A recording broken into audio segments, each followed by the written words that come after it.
Hello दोस्तों, welcome back to my YouTube channel Tech and Tele and Tech. तो आज बात करेंगे ओडीटीआर के बारे में। कुछ इम्पोर्टेंट पॉइंट है जो बहुत लोगों ने मैसेज किया है, कमेंट किया है कि ओडीटीआर क्या होता है, या उसका जो 1310 और 1550 एनएस जो रहता है उसका मतलब क्या है। तो आज इस वीडियो में क्लियर करने वाले हैं, तो वीडियो में बने रहिए, एंड तक देखिए। तो चलिए शुरू करते हैं वीडियो को।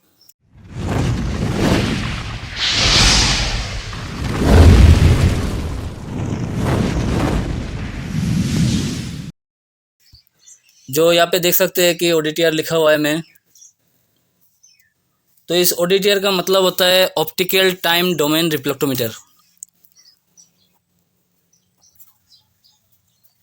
तो देख सकते हैं इसका फुल नेम है ऑप्टिकल टाइम डोमेन रिफ्लेक्टोमीटर। इसका काम ये होता है कि ऑप्टिकल फाइबर का डाटा निकालना। तो ये मशीन से फाइबर का लेंथ पता किया जाता है, लॉसेस पता किया जाता है, या फाइबर में का पावर वगैरह चेक किया जाता है। तो इसको इस ओडीटीआर में एक चीज़ रहता है जो वेवलेंथ होता है, वो रहता है 1310 nm, और एक होता है 1550 nm। ये जो nm है इसका मतलब होता है नैनोमीटर। तो नैनोमीटर मतलब मीटर से जो छोटा होता है उसको नैनोमीटर बोलता है। फाइबर, ऑप्टिकल फाइबर दो टाइप का होता है, एक होता है मल्टी मोड और एक होता है सिंगल मोड।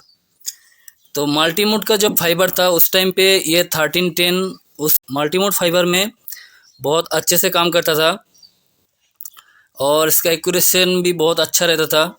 लेकिन जब सिंगल मोड का फाइबर आ गया है तब ये 1550 का ज़रूरत पड़ गया, क्योंकि 1310 से मल्टी मोड का फाइबर में तो अच्छा होता है, लेकिन सिंगल मोड का जो फाइबर आया है उसमें सही से मतलब उसका एक्यूरेट डिस्टेंस, एक्यूरेट लॉसेस, ये सब मेजर करना थोड़ा दिक्कत होता है, एक्यूरेशन ज़्यादा नहीं रहता है। मल्टी मोड वेवलेंथ कुछ आपने बहुत सारा वीडियो में देखा भी होगा कि वेवलेंथ कुछ ऐसा टाइप का चलता है फाइबर का अंदर। तो इसमें ये जो 1310 है इसको ऐसा ही बनाया गया था कि इतना पावर चलने का सिस्टम में भी ये अच्छे से काम करता था। लेकिन सिंगल मोड में थोड़ा दिक्कत अलग है, इस फाइबर को भी अलग से कुछ बनाया गया है इसको मॉडिफाई करके, और ये 1550 जो वेवलेंथ है इसको भी बनाया गया सिंगल फाइबर के लिए। लेकिन इससे भी 1310 से भी आप सिंगल फाइबर में टेस्ट मार सकते हैं, लेकिन इसमें एक्यूरेसी ज़्यादा नहीं रहता है। तो इसलिए 1550 से आपको हमेशा सिंगल फाइबर, जो सिंगल मोड का फाइबर है उसमें ट्रेस मारना चाहिए। तो आपको सही से मतलब एक्यूरेसी, उसका जो डिस्टेंस होता है, लॉसेस होता है, सब आपको एक्यूरेट मिलता है। तो इसका नाम में भी इसको आपका मतलब कुछ समझ सकते हैं। इसका देखिए या फिर लिखा हुआ है रिफ्लेक्टोमीटर। ये जो मशीन है, ये मशीन जो इसका जो लेंथ दिखाता है, जहाँ से वो रिफ्लेक्ट होता है फिर वापस रिफ्लेक्ट होते होके आता है, वही तो इसका डिस्टेंस निकलता है। जैसे कि फाइबर को आप ट्रेस मारे तो आपका ओडीटीआर से एक लेजर आगे भेजता है वो फाइबर का बीच में से। तो ओडीटीआर जो लेजर भेजता है वो आगे चलता रहता है, चलता रहता है, जहाँ पे जाके वो रिफ्लेक्ट हो जाता है वहीं तक आपका बोलता है कि ओडीटीआर दिखाता है कि वहीं तक आपका फाइबर जा रहा है, इसका डिस्टेंस इतना है। अगर कहीं पे लॉस आता है, जैसे कि ऐसा आपने देखा होगा ओडीटीआर ट्रेस मारते हुए कहीं पे जाके ऐसा आपको डाउन होके फिर आगे जा रहा है, ऐसा दिखता है। तो मतलब यहाँ पे भी आपका फाइबर रिफ्लेक्ट हो रहा है, रिफ्लेक्ट हो रहा है। यहाँ से भी आपको रिफ्लेक्शन, आपको ओडीटीआर जब ट्रेस कंप्लीट होता है तो इवेंट में आप देख सकते हैं कि आपका रिफ्लेक्शन दिखा रहा है, और यहाँ पे ये जो रिफ्लेक्शन का वजह से यहाँ पे एक लॉसेस बन जाता है। तो लॉस का वजह से ये आपका ग्राफ डाउन हो जाता है, और इवेंट में आपको दिखाएगा कि यहाँ पे कितना लॉस आया हुआ है। जैसे कि 1 dB आता है, 2 dB आता है। और एक चीज़ जो कुछ आप समझ लीजिए, ये आपका ग्राफ है, यहाँ पे आपका ऐसा एक रेड मार्क आता है, ऐसा ऐसा बीच बीच में रेड मार्क आता है, आप देखा होगा ओडीटीआर में। जैसे कि समझ लिए ये फाइबर कुछ ऐसा दिखाता है, आगे ऐसा यहाँ से स्टार्ट समझ लीजिए, और फाइबर को ऐसे जाके ये ऊपर होके डाउन होता है, मतलब यहाँ से आपका रिफ्लेक्शन आगे भेज रहा है ओडीटीआर में वापस। तो यहाँ तक आपका फाइबर जा रहा है। ये जो रेड मार्कर होता है ये होता है आपका इवेंट। ये इवेंट में लॉसेस होता है। अगर इसमें आपका 0.3 का ऊपर लॉस हो गया, समझ लीजिए सब में 0.3, जैसे कि 0.3 ऐसा अगर इसका ऊपर में लॉसेस आ गया तो इसको आपको कमती करना पड़ेगा, क्योंकि ये जो इवेंट होता है यहाँ पे बहुत सारा ऐसा इवेंट आता है। तो ये ज़्यादा इवेंट अगर हो गया और 0.3 का सारा इवेंट हो गया तो आपका जो इसका लेंथ का हिसाब से जो इसका पावर रहता है, जैसे कि जितना कितना लॉसेस चाहिए, कितना लॉसेस पे ये लिंक चल सकता है, अगर उस हिसाब से आपका लॉस ज़्यादा हो गया, जो ज़्यादा होने से आपका ये लिंक डाउन हो जाएगा या सही से नहीं चलेगा। तो इसलिए आपका ये जो लॉसेस वगैरह रहता है, इवेंट लॉस हमेशा आप कोशिश कीजिएगा कि 0.2 का नीचे रहे या 0.2 का आसपास ही रहे, तब जाके आपका लिंक कभी फंसेगा नहीं, चलता रहेगा। और ये जो लॉसेस का टारगेट रहता है, जो हिसाब रहता है इसका कितना लॉसेस होना चाहिए, ये डिपेंड करता है कि ये एसएफपी कितना रेंज का है। जो एसएफपी रहता है उस एसएफपी का जो रेंज रहता है उसका हिसाब से उसका और इसका जो थ्रेशोल्ड रहता है उसका हिसाब से इस लॉस को कंट्रोल करना पड़ता है। उस थ्रेशोल्ड का अंदर में इसका लॉस रहना चाहिए, तब जाके ये लिंक सही से चलता है। एसएफपी का पूरा एकदम डिटेल्स का एक वीडियो अलग से बनाएंगे, उस वीडियो में समझा देंगे। तो इसमें इसलिए आपको 1550 NS में मारना चाहिए ताकि आपको सही से इसका इवेंट मिल सके और इसका लेंथ सही से मिल सके। और ये जो आप यहाँ पे जाके इसको ऊपर उठ के नीचे आ रहा है दिख रहा है, अगर ज़्यादा ऊपर जा रहा है तो समझ लीजिए ये कोई टर्मिनेशन हो गया है कोई पे जाके, जैसे कि टावर में FDP रहता है या FMS रहता है, इसमें जाके जब ये टर्मिनेट हो जाता है, टर्मिनेशन बोलता है इसको, तो वहाँ पे जाने से इसका पीक हाई हो जाता है। और अगर कहीं पे फाइबर ब्रेक होता है तो ये जाके कुछ थोड़ा सा ऊपर में उठ के फिर डाउन हो जाता है। तो इसको आपको ध्यान रखना है। अगर फाइबर बेंड हो तो आपका ये कुछ ग्राफ जाके सीधा ऐसा बेंड हो जाता है, नीचे चला जाता है, उसके बाद आपको कुछ इस तरीके से दिखाता है।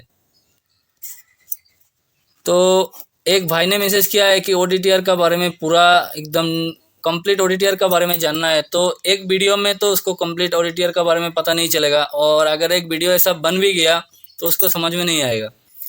तो इसलिए ऐसा कोशिश ना करें कि एक वीडियो में सब कुछ जानने के लिए धीरे धीरे एक एक करके वीडियो, एक एक ODTR का एक एक पार्ट करके समझे तो जाके सब कुछ समझ में आएगा। तो ये हो गया ODTR का जो सिस्टम रहता है। और इसका 1550 NS पे लगा के ये हो गया वेवलेंथ। उसके बाद आपको सेट करना पड़ता है ट्रेस मारने के लिए पल्स। तो ये जो वेवलेंथ है ये पल्स का ऊपर बेस करके चलता है। जितना आप इसका पल्स ज़्यादा देंगे आपका वेवलेंथ भी उतना ही दूर तक कैरी करेगा ये जो लाइट है।